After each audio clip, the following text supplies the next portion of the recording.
parking sensors in this VE Commodore. We have this bumper support Rio, so we want to make sure that when we measure we're clear of it. So I have actually measured a factory one. It's 100 millimeters from the swage line that runs through the bumper. But if you couldn't get that information, you can see that there's a bracket here, support bracket. So if you pop on top of that, run down, so you can see 100 millimeters or 4 inches is right smack bang in the center of that gap. So that works out perfectly. I'll show you some more details on the bumper itself. Okay, so I have the rear bumper turned upside down. This is the top, so the boot lid goes up here, or trunk lid. There's markings on the back of the bumper. You would assume that this B, there's an arrow pointing to the B, would be the location for the factory reverse parking sensors. You've got A here, another arrow, B again, another arrow, A again with another arrow. However, that is right on the bumper support Rio, and that's no good. So if you actually have a look at another Commodore, in this instance, from the swage line in the bumper, it's 100 millimeters down. There's actually a mark in the bumper here as a reference point, and that is where the factory sensors go. So this spot here is where the harness comes in, and the factory sensor locates at this point. So they must have a different bumper support Rio, but that's all right for this process. I've marked them out. I've drilled these ones out on the other side already, but it's good practice to start from your mark, drilling through. Don't drill all the way, and then flip it over and finish it off so that you don't have burrs on either end. The burrs can be deburred, but you don't want to deburr on your final finish. So if this was a painted bumper, which in this case I need to do undercoating and painting, but if it was a painted bumper, a customs bumper for example, you would not want to scuff their paint by having a deburr on the outside. So drill a little bit through. So this is the little burr I was talking about. So that can be taken off with a blade or a deburring tool, or even just a heat gun to melt it back and push it out of the way. So, but once again, you don't want to do that on the painted side.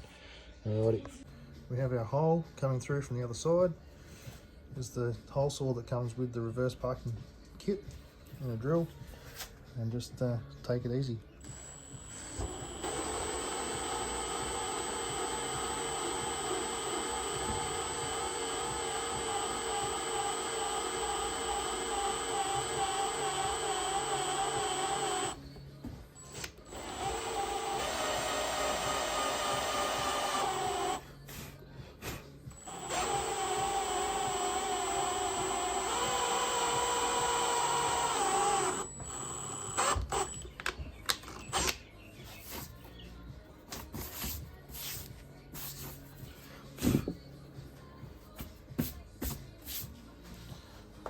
Alright, at this point you would install your reverse parking sensors and start running cabling. However, I need to paint this bumper, so onto that.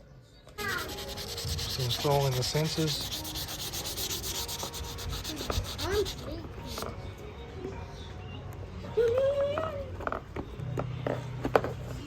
Now on the back of the sensor, see if we can get it to pick up. It says up with an arrow, so that's got to be at the top of it. Work out what's up and down. You've got little silicone tabs on the sides that hold it in. You might have to give it a bit of a twist to get it to seat. That's it. And then just run the cables on the back of the bumper.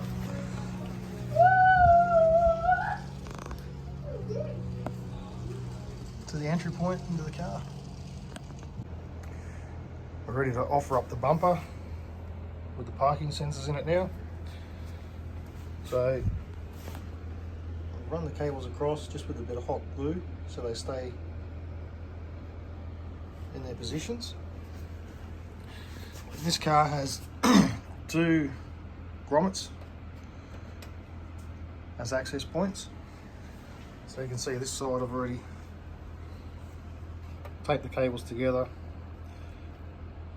cut a hole in the grommet. That just presses in.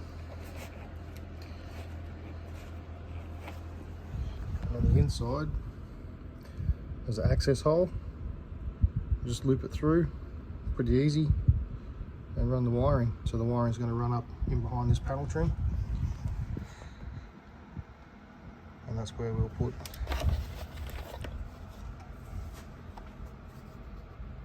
our little control box.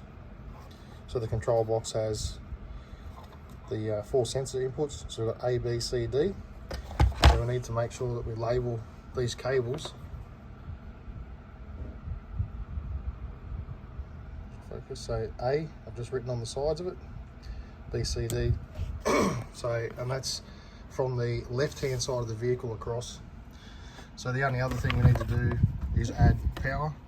So this will obviously go onto our reverse light, positive and a negative, so that when the reversing lights come on, then it powers up that box.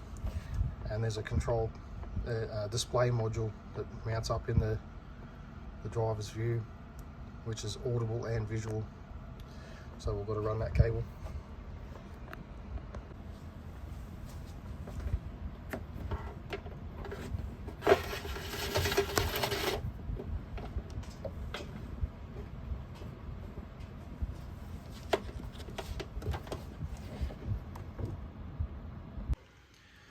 So this is our control box for the reverse park sensors, the 4 sensors here. This is the display that goes up the front. So we've mounted that on the dash. I'll show you that in a sec. This is our power. So this is going to be the red connected to the reverse light and the black connected to the earth. So I've run a cable from the front, which is connected to power for the reverse, because we've got our sensing wire up there anyway, and I was running cables from the front from the stereo anyway. So, and then this is our display cable. So this will be mounted up in here. I've put a lug on the negative, so that'll go under a screw or a bolt up the back here. And then these cables have run up through the back panel there, in behind the seat in this corner, and then down through here, and they go along through the kick panel. So these trims come off pretty easily. A lot of cars they just don't fit. This car there's a few Torx screws, T20 Torx. So that's run through. We've already run the reverse camera cable and everything as well. So it gets up to the front. This is where it gets a bit messy. So we're coming up. We've got audio cables, reverse camera cables, and speaker cables and everything coming through here too. So it comes up through in underneath the dash, and then up to the display, which mounts nicely on the bezel of the instrument cluster. So this is separate to the instrument cluster itself. So yeah, this will display the distance and the bars here, and it also has a little speaker in it, a little piezo speaker, to let you know when you're getting too close. So pretty simple installation, it's not too bad at all. I'll turn it on in a sec once I get this earth done and show you how it works.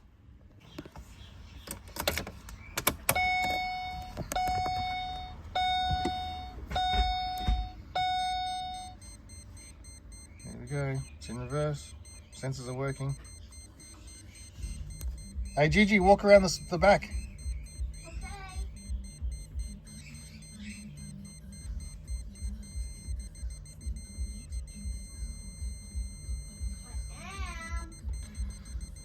So pretty simple to do.